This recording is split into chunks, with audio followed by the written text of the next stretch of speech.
Mi nombre es Sofía Mendoza. Tengo 29 años. Y la noche que mi padre se rió en mi cara después de que me despidieran, aprendí que hay algunas familias que solo te aman cuando tu vida parece lo suficientemente cara como para presumir de ella. Se recostó en su silla como si hubiera esperado años ese momento, sonrió por encima de su vaso de whisky y dijo, siempre has sido pura boca y cero resultados. Mi madre no lo corrigió. Simplemente siguió arreglando flores para la fiesta que iban a dar 3 días después para mi hermano menor y su pasantía no remunerada en una firma de bienes raíces de lujo en San Pedro Garza García. El tipo de pasantía que los padres ricos tratan como un premio Nobel si les da algo brillante que contarles a los vecinos. Cuando pregunté si al menos podía asistir a la cena en el patio trasero, mi madre me miró como si hubiera pedido que me sentaran en mi propio funeral. ¿Para qué?, dijo. Para que puedas deprimirte en un rincón y recordarle a todos cómo se ve el fracaso. Mi hermano se rió antes de que yo pudiera responder, yo me gané esto. Tú no te has ganado más que lástima y vergüenza. No lloré. Eso los habría hecho sentir poderosos. Solo sonreí y dije, algún día se arrepentirán de esta celebración. Mi padre, de hecho, aplaudió una vez, lenta y burlonamente, como si yo hubiera interpretado un pequeño drama para su entretenimiento. 5 meses después, estaban de pie en el mismo porche del que una vez me dijeron que me largara, llorando en la oscuridad, llamándome todas las noches porque la única hija a la que habían llamado inútil era la única razón por la que sus vidas seguían funcionando. Antes de contarles lo que dijo y lo que pasó después de que me fui, díganme qué hora es para ustedes en este momento y desde dónde me están viendo. Tengo curiosidad por ver qué tan lejos viajará esta historia. La gente siempre asume que la venganza comienza con la ira, pero la mía se aclara la garganta comenzó con un inventario, no un inventario emocional, sino un inventario funcional. Porque la verdad era fea y simple. No solo había estado viviendo en esa casa después de perder mi trabajo. Había estado manteniendo unidas, en silencio, casi todas las piezas móviles que mi familia era demasiado orgullosa o demasiado descuidada para notar. Durante 2 años, mientras trabajaba de forma remota como estratega de marca para un estudio de diseño hotelero de tamaño mediano, también me convertí en el cerebro de operaciones no oficial detrás del negocio de paisajismo de mi padre, Paisajismo Mendoza. Se veía glamoroso desde afuera, patios de lujo, cocinas al aire libre, trabajos en piedra a medida, sistemas de iluminación, fuentes de agua para fraccionamientos privados y casas enormes donde los clientes decían cosas como vida al aire libre curada y continuidad de la finca con total seriedad. A mi padre le gustaba que lo llamaran artesano y hombre de negocios. Lo que realmente era, al menos para cuando volví a mudarme a casa después de mi despido, era un talentoso líder que estaba en la cima de una montaña de trabajo administrativo que no entendía. Ese trabajo era yo. Reconstruí su sistema de programación después de que casi perdió a 3 clientes en una semana. Codifiqué por colores las rutas del equipo, negocié los horarios de entrega, marqué las fechas límite de los permisos, perseguí facturas no pagadas, escribí correos electrónicos de disculpa a los clientes, corregí presupuestos, actualicé los documentos del seguro y, en silencio, creé un archivo privado sobre cada cliente exigente. Para que las cuadrillas supieran quién exigía un corte de bordes adicional, quién daba buenas propinas, quién mentía para obtener descuentos y a quién había que llamar antes del mediodía porque trataba cualquier llamada por la tarde como un insulto personal. Mi madre llevaba mal la contabilidad y lo llamaba disciplina de la vieja escuela. Mi hermano tomaba vídeos con drones para el Instagram de la empresa, usaba botas limpias para fotos preparadas y hablaba de escalar la marca, como si hubiera inventado el pasto. Yo era la persona que evitaba que sus promesas colapsaran debajo de ellos. Pero como nada de lo que hacía implicaba estar de pie en la entrada de una casa con una tabla de sujetapapeles y una cuadrilla detrás de mí, era invisible. Y en familias como la mía, el trabajo invisible se convierte en prueba de que no vales nada. Mi padre veneraba el esfuerzo visible. Lodo en los pantalones de mezclilla, quemaduras de sol en el cuello, llamadas telefónicas a gritos, cosas que parecían trabajo ante los ojos de otros hombres. Si trabajabas en una computadora portátil, él pensaba que estabas fingiendo. Si tu valor no podía presumirse ante sus clientes del golf, lo descartaba como relleno. Usaba mucho esa palabra, relleno. El branding era relleno. La estrategia de retención de clientes era relleno. La optimización del flujo de trabajo era relleno. Incluso después de que Paisajismo Mendoza duplicara sus negocios recurrentes en menos de un año porque estandaricé los seguimientos y arreglé su sistema de presupuestos, él seguía diciéndole a la gente que había descubierto un par de cosas por su cuenta. La peor parte ni siquiera era su arrogancia. Era lo ansiosa que estaba mi madre por ayudarlo a reescribir la realidad. Le encantaban las narrativas que hacían que la familia pareciera disciplinada, resiliente y superior. Para ella, mi hermano era ambicioso porque la ambición se ve bien en las fotos. Yo era inestable porque el fracaso mancha el papel tapiz. Entonces, cuando me despidieron después de que mi empresa perdiera una cuenta de hotel importante y eliminara a la mitad de mi equipo, nadie en mi casa me preguntó cómo lo estaba llevando. Mi padre me preguntó si finalmente había aprendido que los trabajos reales no se pueden hacer en pants. Mi madre me preguntó si planeaba estar deprimida todo el verano. Mi hermano me preguntó si iba a poner recorte de personal en LinkedIn como un pivote de crecimiento personal. Ese era el tono en la casa. Ni preocupación, ni decepción, desprecio disfrazado de amor duro. Mirando hacia atrás, la fiesta en el patio trasero fue solo la versión pública de lo que ya habían estado haciendo en privado.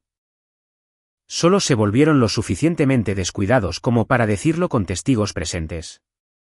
Y tal vez ese fue su error. Porque la humillación cambia de forma cuando otras personas la escuchan. Deja de ser un dolor que puedes justificar. Se convierte en evidencia. Esa semana dejé de pensar como una hija y comencé a pensar como el único operador competente en un sistema fallido. ¿Qué le pasa a una máquina cuando la persona que conoce todos los interruptores ocultos se aleja? La fiesta se llevó a cabo un sábado por la noche, 2 días después de que mi madre me dijera que arruinaría el ambiente si me dejaba ver. Debería haberme ido de la casa en ese momento. Pero una parte de mí se quedó porque quería saber hasta dónde llegarían si ya no tuvieran que fingir. No tuve que esperar mucho. A las 4 de la tarde, el patio trasero parecía un reportaje curado de una revista de diseño, series de luces alquiladas, manteles blancos sobre mesas plegables disfrazadas con drapeados, altos dispensadores de bebidas de vidrio llenos de rodajas de limón y menta. Mi madre se movía de arreglo en arreglo con un vestido azul marino que solo usaba cuando quería que la gente pensara que nuestra familia pertenecía a un nivel socioeconómico más alto del que en realidad teníamos.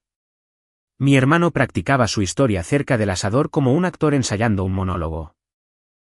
Había conseguido una pasantía no remunerada a través del padre de una chica con la que salió durante 6 semanas en la universidad. Pero en la versión de mis padres, había sido seleccionado después de una feroz competencia debido a su empuje. ¿Empuje? Esa palabra casi me hace reír. No tuvo licencia de conducir durante un año porque se le olvidó renovarla 2 veces. No cumplía con las fechas límite, perdía recibos y, una vez, envió la presentación de los renders de un cliente a la lista de correo equivocada y le echó la culpa a un error del servidor. Pero era encantador, fotogénico y un varón en una familia que confundía la confianza con la competencia. Alrededor de las 6, empezaron a llegar los invitados. Parejas de la iglesia, 2 clientes de mucho tiempo, la amiga de tenis de mi madre, uno de los proveedores de mi padre. Al principio me quedé en mi habitación, luego bajé porque el hambre le ganó a la dignidad, y pensé que al menos podría tomar algo de la cocina sin ser vista. Apenas había estirado la mano para tomar un plato cuando mi padre apareció en la puerta y dijo, nada en voz baja. Pensé que ya habíamos hablado de esto. No vamos a tolerar uno de tus cambios de humor esta noche. Algunas personas en el pasillo voltearon. Dije que solo iba a buscar comida. Mi madre apareció a su lado con esa sonrisa apretada que usaba cuando quería apuñalar a alguien cortésmente y luego comer después de que se fueran. No voy a permitir que esta celebración se convierta en una pequeña e incómoda vigilia de lástima. Mi hermano, Diego, los siguió, bebida en mano, divirtiéndose demasiado como para ocultarlo. Si sales ahí afuera con esa cara, dijo, todos se pasarán la noche preguntándose si papá tuvo que arrastrar a su hija desempleada por otra crisis nerviosa. Hizo una pausa, me miró de arriba abajo y luego añadió, en realidad, tal vez eso me ayudaría. Nada hace resaltar más el éxito que un antes y un después lado a lado. Varias personas rieron nerviosamente. Nerviosamente, pero rieron. Eso es algo que a la gente le encanta fingir que no sucedió en las historias familiares. Siempre dicen, nadie lo sabía. Nadie lo entendió. No, Algunas personas lo entienden perfectamente bien. Simplemente deciden que la comodidad importa más que la decencia. Le pregunté a mi padre si hablaba en serio al echarme de una fiesta en el patio de la casa donde estaba durmiendo en la habitación de invitados porque ellos mismos me habían dicho que ahorrara dinero mientras buscaba trabajo. Se encogió de hombros y dijo, entonces deja de actuar como una invitada y empieza a actuar como alguien útil. Todavía recuerdo el calor en mi cara. No porque estuviera a punto de llorar, sino porque de repente sentí una calma casi hermosa. ¿Alguna vez te han insultado con tanta precisión que tu dolor se convierte en aritmética? Mi madre se cruzó de brazos y dijo, ¿por qué insistes en hacer que todo se trate de ti? Tu hermano finalmente tiene impulso y no lo soportas. Miré a mi hermano. Sonrió con suficiencia exactamente de la forma en que el gancho de esta historia prometía que lo haría, con la perezosa crueldad de alguien que nunca ha temido no ser amado en su propia casa. Yo me gané esto, dijo. Tú no te has ganado más que lástima y vergüenza. Y ese fue el momento. No cuando me prohibieron salir al patio. No cuando los invitados se me quedaron viendo. Ni siquiera cuando mi padre abrió la puerta trasera con un pequeño ademán teatral, como si me invitara a salir de un escenario. El momento fue escuchar a mi hermano decir vergüenza tan fácilmente, como si hubiera tomado prestada la boca de mi padre. Sonreí porque el enojo los habría alimentado. Dije, algún día se arrepentirán de esta celebración. Luego salí por la puerta lateral, crucé la entrada para autos y me senté en mi coche sin encenderlo. Desde allí, podía escuchar el tintineo de las copas, las risas falsas y un brindis que mi padre hizo sobre la disciplina, la determinación y el saber que hijos se levantarían cuando la vida se pusiera difícil. ¿Saben lo que hice a continuación?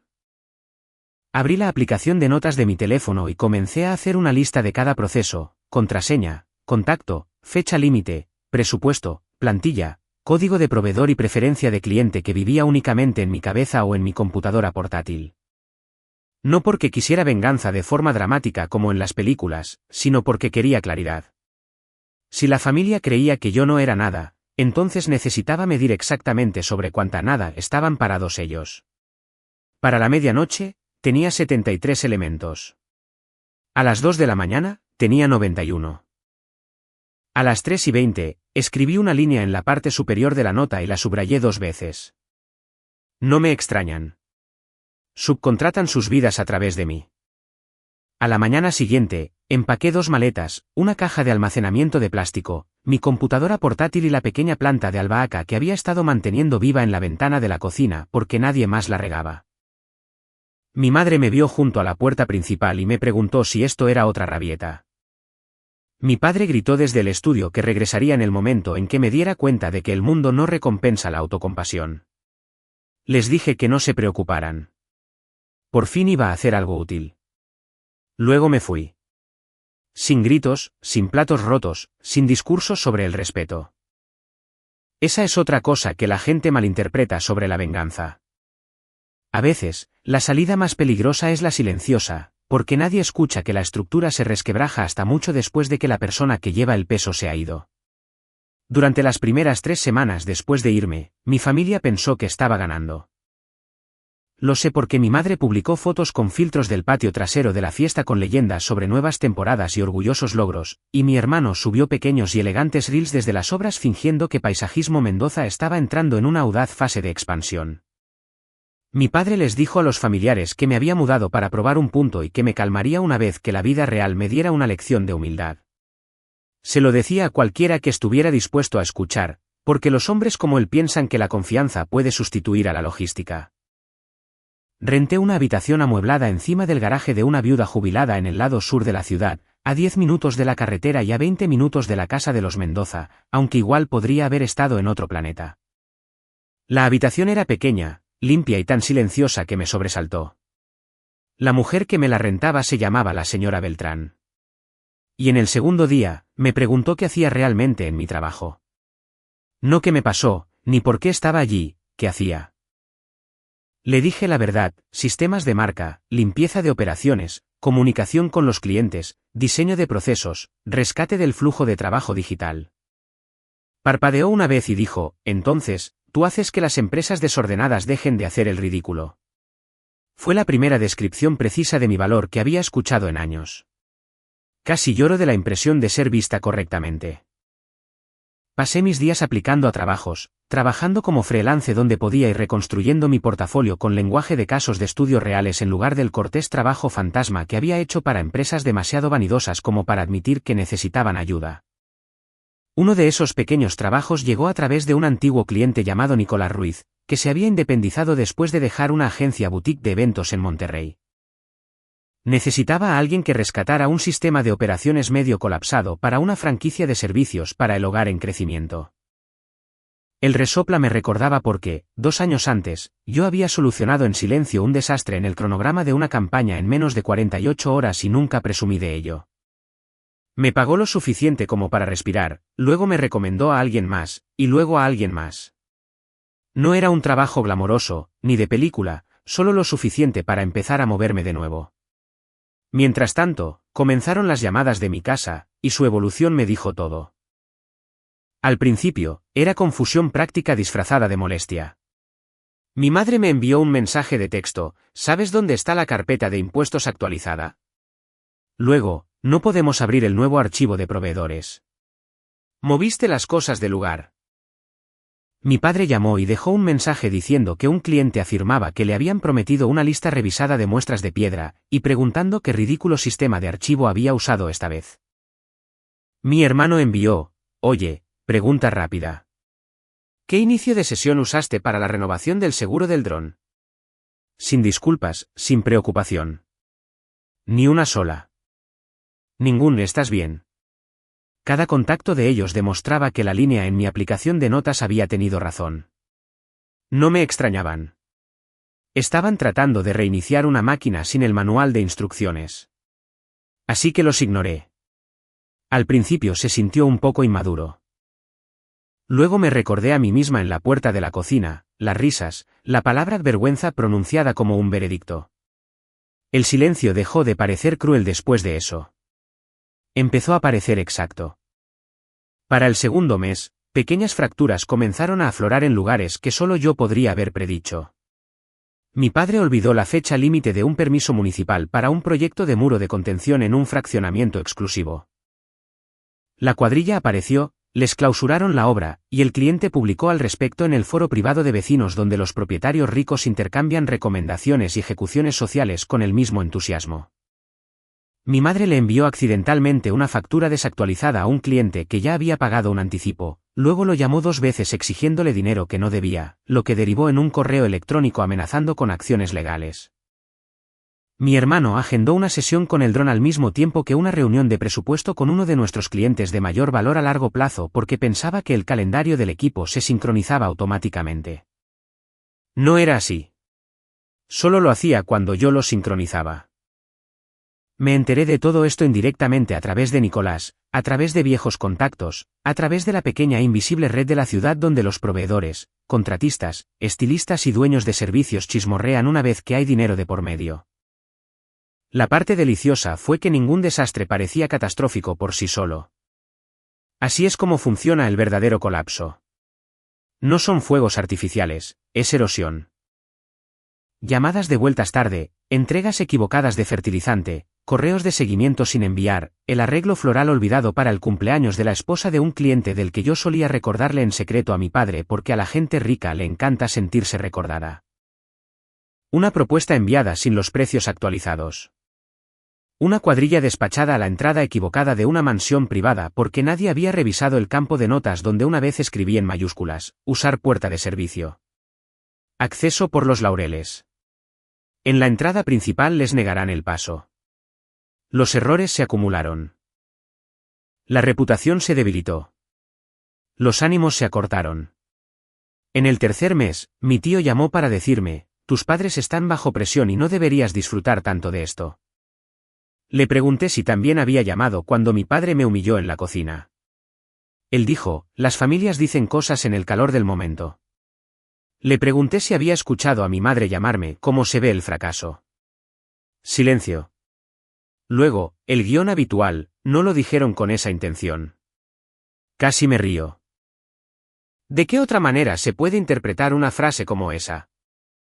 Durante el cuarto mes, conseguí un contrato más largo ayudando a una firma regional de montaje de propiedades a revisar su proceso de recepción de clientes, guiones de comunicación, coordinación de proveedores y sistema de reagendamiento. La dueña era astuta, exigente e imposible de impresionar, lo que significaba que me cayó bien de inmediato. Me dio resultados que perseguir en lugar de lástima alrededor de la cual actuar. Dejé de revisar las redes sociales de mi familia. Empecé a dormir toda la noche, pero las llamadas seguían llegando, más frecuentes ahora, más tarde en la noche, conllevando un nuevo tono debajo de la irritación. ¿Miedo? Una vez, cerca de las 11:30, mi padre dejó un mensaje de voz que duró 19 segundos.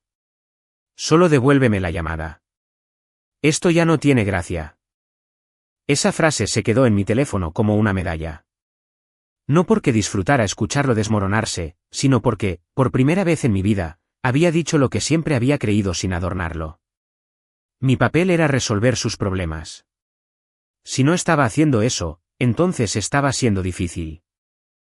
Lo que aún no había entendido era que el mundo finalmente me había dado algo que su casa nunca me dio, la distancia suficiente para decidir que mi utilidad me pertenecía a mí. El verdadero colapso comenzó con la cuenta de los Balcázar. Aunque en ese momento, mi familia no entendía por qué perder a un cliente los asustaría más que perder 3 trabajos más pequeños. Victoria Balcázar no solo era adinerada. Tenía conexiones de la forma en que importa dentro de los fraccionamientos exclusivos, clubes de jardinería, juntas de caridad, comités de colegios privados, círculos de revisión arquitectónica. Todos esos pequeños y prolijos reinos donde las mujeres con dientes excelentes y voces muy suaves determinan qué negocios prosperan y cuáles nunca vuelven a ser invitados. Su propiedad había sido una de las piezas maestras de paisajismo Mendoza durante casi 3 años, y eso no era un accidente. Yo había construido esa relación desde cero después de una primera consulta miserable en la que mi padre la interrumpió, ignoró sus preocupaciones sobre las líneas de visión, y casi perdió la licitación al llamar a una de sus ideas quisquillosa.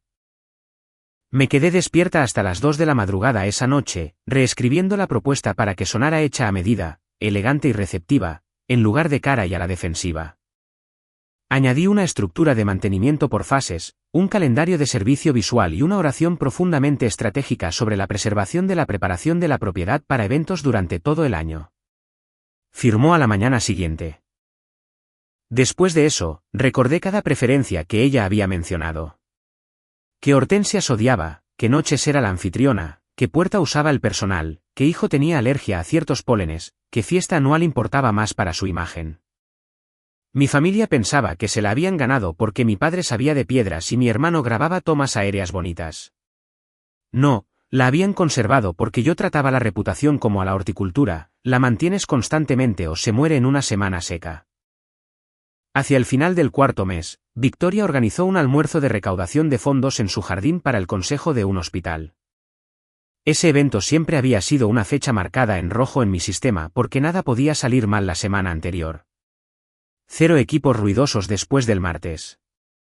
0 confusiones con las facturas. 0 podas tardías. 0 cuadrillas suplentes.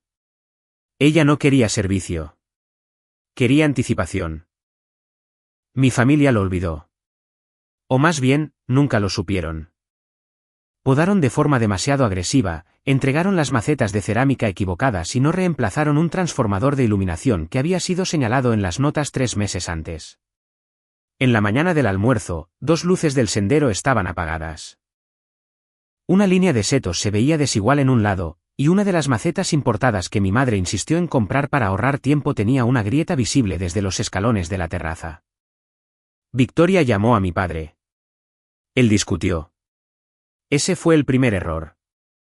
Luego, mi madre envió una disculpa totalmente fuera de lugar desde el correo electrónico genérico de la empresa con el nombre equivocado del evento en el segundo párrafo. Segundo error. Luego, mi hermano, en un arranque de genialidad emprendedora, publicó las imágenes de dron de la propiedad de todas formas porque el césped seguía viéndose caro desde arriba. Victoria lo vio antes de que llegaran los invitados. Tercer error. Para la tarde, había cancelado la cuenta, exigido un reembolso parcial e hizo saber dentro de su círculo que Paisajismo Mendoza se había vuelto desorganizado, arrogante y poco confiable. En otra familia, Eso podría haberse quedado en un simple problema de negocios. En la mía, hubo sangre porque Victoria Balcázar había recomendado discretamente a 6 clientes de primer nivel a lo largo de los años, y 3 de ellos ya estaban a la defensiva por errores recientes. Una vez que ella dio la espalda, ellos empezaron a reevaluar todo. 2 pausaron las renovaciones. 1 canceló una nueva consulta de diseño de áreas de piedra.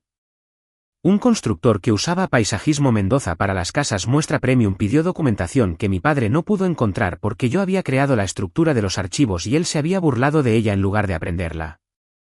De repente, la empresa que parecía sólida desde la calle estaba jadeando detrás de la cerca. Fue entonces cuando las llamadas nocturnas pasaron de irritadas a desesperadas. Mi madre empezó a dejar mensajes de voz con mi primer y segundo nombre completos. El tono que usan las mujeres cuando quieren que la culpa haga lo que el amor ya no puede. Sofía Carolina, por favor llama a casa. Tu padre está bajo mucho estrés. Esta sigue siendo tu familia. Mi hermano dejó de fingir que estaba por encima de la situación. Me enviaba mensajes a la 1 de la mañana preguntando dónde estaban las notas de ciertos clientes, si aún tenía los presupuestos archivados, o si simplemente podía explicarle cómo solía manejar los puntos de contacto de las cuentas premium. De hecho, escribió esa frase, puntos de contacto de las cuentas premium. El mismo hermano que solía llamar a mi trabajo relleno, ahora se estaba atragantando con mi vocabulario. La satisfacción de eso debería haberse sentido simple. No fue así, porque cada mensaje también conllevaba una sombra que odiaba admitir. Todavía no lo sentían por mí. Lo sentían por las consecuencias. La distinción importa.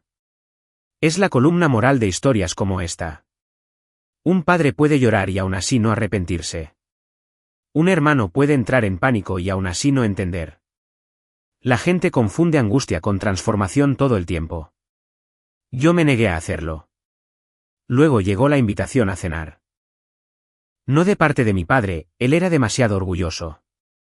Fue de parte de mi madre, quien me envió un mensaje de texto diciendo que quería hablar tranquilamente y aclarar las cosas durante una comida en uno de mis lugares favoritos.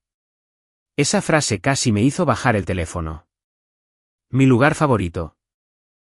Había pasado años blanqueando los ojos en ese pequeño restaurante italiano porque pensaba que las porciones de pasta hecha a mano eran demasiado pequeñas para el precio. Ahora, de repente, era un puente. Fui, no porque los extrañara, sino porque las historias de venganza pierden fuerza si la protagonista nunca prueba el terreno emocional. Quería saber si había alguna persona debajo del pánico. Mi madre llegó primero, con aretes de perlas y una preocupación controlada. Mi padre llegó 2 minutos después, luciendo más viejo alrededor de la boca. Mi hermano llegó de último, teléfono en mano, ya irritado. Nadie me abrazó. Nadie me dijo que me veía bien. Empezaron hablando del clima, del tráfico, puras tonterías. Luego, mi padre bajó su menú y fue al grano. Necesitamos acceso a los sistemas de clientes que creaste. Necesitamos, no, te pedimos, no nos disculpamos. Necesitamos. Lo observé mientras tomaba un sorbo de agua. Su rostro estaba tenso por la humillación, pero debajo de eso estaba el mismo sentido de derecho de siempre, pulido más finamente ahora por el miedo. Dije, me invitaron a cenar por contraseñas. Mi madre se encogió como si yo hubiera sido grosera. Te invitamos porque esto ya ha durado demasiado, dijo. Todos dijimos cosas de las que nos arrepentimos. Todos estábamos muy sensibles. Esa frase casi me impresionó. La pura eficiencia de la misma. 3 meses de desprecio se reducían a que todos estaban sensibles. Le pregunté de qué parte se arrepentía más. Si de llamarme fracaso en la cocina. De dejar que los invitados se rieran. O de decirle a la gente que yo era inestable después de que me fui. Se quedó paralizada. Mi hermano intervino, porque siempre confundía la velocidad con la inteligencia. ¿En serio vamos a hacer como si esto fuera un juicio en este momento? Estamos bajo presión. Papá podría perder por completo la cadena de recomendaciones de los Balcázar. Si tienes algo de lealtad, ayudarás. ¿Lealtad? Ahí estaba. La palabra sagrada que las familias usan como arma cuando el amor se vuelve inconveniente. Lo miré y le hice la única pregunta que había guardado exactamente para este tipo de momento: si hubiera venido aquí esta noche, en quiebra, desempleada y sin poder ayudarlos, ¿alguno de ustedes seguiría sentado en esta mesa? Nadie respondió. Ese silencio fue la única cosa honesta que cualquiera de ellos me dio en todo el año. Mi padre finalmente murmuró que yo estaba tomando esto como algo personal. Me incliné hacia adelante y dije: se volvió personal cuando te reíste. Se volvió permanente cuando me convertiste en el chiste de la familia. Luego me levanté, pagué mi propia bebida y los dejé con la cuenta. Mi teléfono sonó 2 veces antes de llegar a mi coche. No contesté. En el camino a casa, me sentí temblorosa, pero no por culpa, sino por confirmación. A veces el cierre no es el perdón. A veces, el cierre es escuchar a las mismas personas fallar una última prueba de manera tan clara que tus dudas mueren en el acto. Para el 5.º mes, mi vida se había convertido en algo que no habría creído posible cuando estaba en la habitación de invitados de la casa de mis padres. No era glamorosa, no era de película, pero era mía. Nicolás me incorporó a un esquema de consultoría más permanente con 2 firmas de servicios para el hogar y una empresa de montaje de propiedades. Y uno de esos dueños me recomendó a un estudio boutique de diseño de exteriores que intentaba modernizar toda su experiencia de cliente. La ironía era casi demasiado aguda. Pasé de que se burlaran de mí por ser decorativa y poco práctica, a que me pagaran específicamente porque entendía cómo fracasan los negocios hermosos cuando sus sistemas son feos. Renté una pequeña casa adosada en las afueras de un vecindario antiguo con árboles grandes y banquetas irregulares. El tipo de lugar al que se mudan las familias jóvenes y los divorciados prudentes cuando quieren paz más que prestigio. No estaba al lado de mis padres, pero estaba dentro del mismo código postal, lo suficientemente cerca para que se corriera la voz, lo cual importaba en una ciudad como la nuestra, donde la información llega a los pórticos de las casas más rápido que las alertas del clima. El movimiento que los dejó llorando no fue un solo acto dramático. Fueron 3 decisiones precisas tomadas en un lapso de 10 días. Primero, acepté una oferta de un competidor regional de paisajismo Mendoza, una empresa llamada Sierra Alta Paisajismo, para convertirme en directora de sistemas de clientes y operaciones de marca. No estaban intentando robarle los clientes a mi padre. Simplemente entendían algo que él nunca comprendió: una empresa de servicios de alto nivel vive o muere por la coreografía de la confianza. Resopla querían a alguien que pudiera trazar cada frágil paso entre la primera impresión y la repetición del contrato. Yo podía hacer eso dormida. Segundo, permití que mi nombre apareciera públicamente en sus materiales de relanzamiento. No de una manera llamativa, pero lo suficientemente clara para que la gente de la ciudad atara cabos. Sofía Mendoza se une a Sierra Alta Paisajismo para liderar la experiencia de clientes premium y la estrategia de operaciones. Tercero, y esta fue la pieza que realmente destrozó a mi familia. Ayudé a Sierra Alta a asegurar una asociación piloto de embellecimiento con la Asociación de Colonos en el mismo fraccionamiento donde mis padres alguna vez habían sido elogiados por su trabajo. Todo era legal, todo era ético, todo me lo había ganado. Pero en las políticas familiares de una ciudad pequeña, nada hiere más profundamente que ver a la persona que menospreciaste convertirse en la razón por la que otros dejan de llamarte a ti primero. La primera noche que circuló el anuncio, mi madre llamó 6 veces. Mi padre llamó 2 veces. Mi hermano envió un mensaje que solo decía: «Wow». Así que de esto se trataba realmente. Me quedé mirando ese mensaje por un buen rato porque lo revelaba a la perfección. Incluso ahora, no podía imaginar que yo hubiera construido algo para mí misma. Tenía que creer que lo había construido contra ellos. A la gente como él le resulta más fácil entender las represalias que la independencia. Las llamadas se intensificaron después de que Sierra Alta ganara silenciosamente 2 consultas que originalmente estaban destinadas a Paisajismo Mendoza. No porque yo se las hubiera robado, sino porque los clientes hablan. Preguntan quién es organizado, quién cumple lo prometido, quién recuerda sus preferencias, quién los hace sentir seguros gastando grandes cantidades de dinero. Y ahora, la respuesta a esas preguntas ya no apuntaba a la empresa de mi padre. Una noche, justo después de las 10, alguien tocó a la puerta de mi casa adosada. Sabía quiénes serían antes de abrirla. Eran mis padres en el porche. Mi madre ya estaba llorando. Mi padre aún no lloraba, lo que de alguna manera lo hacía verse peor. Detrás de ellos, estacionado junto a la banqueta, mi hermano estaba sentado en el asiento del copiloto del coche, mirando fijamente hacia el frente como si hubiera sido arrastrado allí en contra de su voluntad, pero sin atreverse a irse. Por un segundo desorientador, nos vi a todos desde afuera. La hija en el umbral, los padres envejeciendo bajo la luz del pórtico, el hijo fingiendo no ser testigo del colapso de una jerarquía de la que se había beneficiado. Mi madre intentó tomar mi brazo y di un paso atrás antes de que pudiera tocarme. Sofía, por favor, dijo. Tu padre no puede dormir. Estamos perdiendo gente. Todos piensan que nos odias. Casi le pregunto por qué esa parte era la que más importaba, lo que todos pensaran, pero no tenía la energía para hacerlo. Mi padre se aclaró la garganta y habló como si cada palabra tuviera que raspar contra un vidrio. Te necesitamos. Ahí estaba, la frase del gancho de esta historia, despojada de su actuación y vuelta lamentable por la necesidad. Por favor, te necesitamos más que nunca. No nos equivocamos.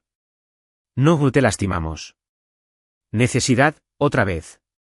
Siempre necesidad.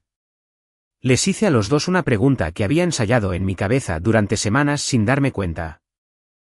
Cuando perdí mi trabajo, ¿qué pensaban exactamente que me pasaría si me echaban? No dijeron nada.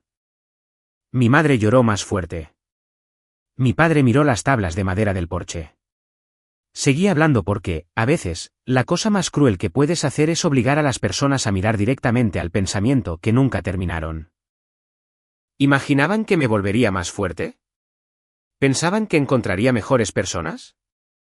¿O se sentían cómodos con la posibilidad de que me quebrara por completo siempre y cuando ocurriera en algún lugar que no tuvieran que ver? Mi hermano salió del coche entonces, de repente furioso, porque la vergüenza se convierte más rápido en enojo en las personas que nunca han aprendido a soportarla. Esto es increíble, dijo. Ellos están aquí intentándolo. Usó la misma palabra que la gente siempre usa cuando las consecuencias finalmente alcanzan a los culpables. Lo miré y le dije, tú sonreíste cuando papá se rió de mí. Me llamaste, vergüenza, frente a unos extraños. A mí no me hables de intentarlo. Eso le dio en el blanco. De hecho, fue el primero en apartar la mirada. Mi padre entonces hizo algo que yo había pasado años deseando que hiciera. Se disculpó, no maravillosamente, no por completo, pero de manera innegable. Dijo que había ido demasiado lejos, que había estado enojado con el mundo, con el dinero, con cómo estaban cambiando las cosas, y que yo me había convertido en el lugar más fácil para descargar ese enojo. La verdad de esto dolió más de lo que la disculpa me alivió, porque le creí. Creí que yo había sido el lugar más fácil para depositar su frustración. Ese fue todo el crimen. Era seguro lastimarme porque asumían que de todos modos lo seguiría amando. Mi madre empezó a decirme que las familias no deberían destruirse por orgullo. Dije, entonces debiste haber recordado eso en tu cocina. Mi padre preguntó si al menos daría consultoría por un par de semanas solo para estabilizar el negocio, entrenar a alguien, y ayudarlos a evitar perder todo lo que habían construido. Miré más allá de él, hacia la calle oscura, y luego hacia las luces de la casa reflejadas en las ventanas de su auto, y me di cuenta de que el porche les estaba haciendo exactamente lo que la cocina alguna vez me hizo a mí. Se había convertido en un escenario donde el poder cambiaba de manos. La diferencia era que yo no lo disfrutaba tanto como ellos esperaban. Esa es otra verdad que las audiencias de historias de venganza sienten profundamente cuando están bien escritas. La satisfacción es real, pero rara vez es pura. A veces, la victoria sabe a humo viejo. Les dije que no con calma. Sin discursos, sin insultos, simplemente no. Mi madre se tapó la boca. Mi padre asintió una vez, como un hombre que escucha una sentencia que ya sabía que venía. Se quedaron en el porche por un minuto más, como si el final pudiera reescribirse a sí mismo si permanecían lo suficientemente quietos. Luego se dieron la vuelta. Mi madre ya estaba llorando abiertamente para entonces. Mi padre puso una mano en su espalda y, de repente, parecían menos unos villanos y más como dos personas que habían pasado tanto tiempo calificando a sus hijos que nunca se dieron cuenta de que también estaban siendo evaluados. Esa imagen me atormentó después de que se fueron. No lo suficiente como para cambiar mi respuesta, pero sí lo suficiente para hacer que el viento se sintiera humano en lugar de barato. Siguieron llamando todas las noches durante casi 3 semanas después de la visita al porche, aunque la forma de las llamadas cambió una vez que entendieron que no los rescataría. Al principio, los mensajes eran prácticos. Preguntas sobre propuestas archivadas, mapas de riego, aniversarios de clientes, registros de permisos. Luego se volvieron emocionales, de esa manera torpe y tardía en que las personas intentan la emoción cuando la estrategia falla. Mi madre dejó un mensaje de voz diciendo que la casa se sentía mal ahora y que todavía volteaba para decirme pequeñas cosas cuando estaba cocinando. Escuché ese mensaje 2 veces porque era lo más cerca que había estado de extrañarme a mí en lugar de a mis funciones. Mi padre envió un mensaje de texto a las 12:14 de la noche que simplemente decía: sé que fui más duro contigo que con Diego. Esa fue quizás la verdad más grande que jamás había escrito en su vida, y aún así logró sentirse más pequeña que el daño que describía. Mi hermano fue el que tardó más en ceder. El orgullo lo hizo cruel antes de hacerlo reflexivo, pero finalmente llamó desde un número que no reconocí, y cuando contesté por pura molestia, hubo un largo silencio antes de que hablara. Dijo que la empresa se estaba desangrando. 2 cuadrillas habían renunciado después de disputas salariales y un caos en la programación. Un capataz había aceptado una mejor oferta de un competidor. Un constructor que una vez le entregaba a mi padre trabajo premium constante había trasladado los nuevos desarrollos a otra parte. Sus amigos de la iglesia todavía les sonreían en público, pero la gente había empezado a hablar del desorden. De los compromisos incumplidos y de lo extraño que era que la hija que ya nadie mencionaba pareciera de repente conectada a todos los negocios de la ciudad que estaban haciendo bien las cosas. Luego dijo algo que se quedó conmigo durante días. No sabía que hacías todo eso. No me equivoqué. No lo siento. No sabía. Era honesto, y a su manera era una condena. Había vivido al lado de mi esfuerzo y nunca se molestó en verlo. Así es como funciona gran parte de la crueldad familiar en México, especialmente en casas donde importan la imagen y la jerarquía. No son gritos constantes, es ceguera selectiva, subestimación conveniente. Mantienes a alguien pequeño en tu mente para poder mantenerte grande a ti mismo. Le pregunté si quería absolución o información. Dijo que no lo sabía. Esa fue la primera respuesta adulta que jamás le escuché decir. Meses después, me topé con mi madre en un supermercado un jueves por la tarde que llovía. Se veía más delgada, más lenta, con la mirada más suave. Nos quedamos de pie cerca de las hierbas y las comidas preparadas como extrañas obligadas a ensayar viejos papeles. Ninguna de las dos podía interpretarlos de manera convincente ya. Me preguntó si era feliz. Le dije que estaba en paz. Asintió como si esa distinción le doliera. Luego me contó que el negocio había sobrevivido, pero más pequeño. Mi padre había vendido 2 camionetas, recortado los planes de expansión y asociado con un compañero que tenía mejor disciplina operativa porque, como ella dijo, finalmente entiende que no puede simplemente ladrar y esperar que los sistemas aparezcan solos. Diego había aceptado un puesto asalariado en otro lugar después de que su red de contactos de la pasantía no se convirtiera en el brillante futuro que mis padres le habían prometido. Al parecer, el mundo se había sentido menos conmovido por su confianza de lo que lo había estado nuestro comedor. No me regodeé. No lo necesitaba. La vida que había construido ya era respuesta suficiente. Ella me preguntó si creía que alguna vez habría una forma de regresar. No de regresar al negocio, sino de regresar a la familia. Esa pregunta merece honestidad en historias como esta porque las audiencias pueden oler la curación falsa a 1 kilómetro de distancia. La respuesta sincera no era un nunca. Era un todavía no y no a un precio barato. Le dije que algunas puertas no se vuelven a abrir solo porque las personas toquen cuando se sienten solas. Se vuelven a abrir cuando la casa del otro lado ha sido reconstruida. Ella lloró un poco. Allí, entre el romero y las ensaladas en envases de plástico. Y odié el hecho de seguir amándola lo suficiente como para sentir algo. Pero el amor no es un permiso. El amor no es acceso. El amor no es un contrato que obliga a la persona lastimada a volverse útil cuando se le ordena. En los meses que siguieron, el contacto disminuyó. Las fiestas decembrinas fueron incómodas, negociadas y breves. Vi a mi padre una vez en una subasta benéfica vinculada a uno de los socios desarrolladores de Sierra Alta. Me miró desde el otro lado de la sala con una expresión complicada que probablemente pasaré años tratando de traducir. Arrepentimiento, sí. Orgullo, tal vez. Pérdida, definitivamente.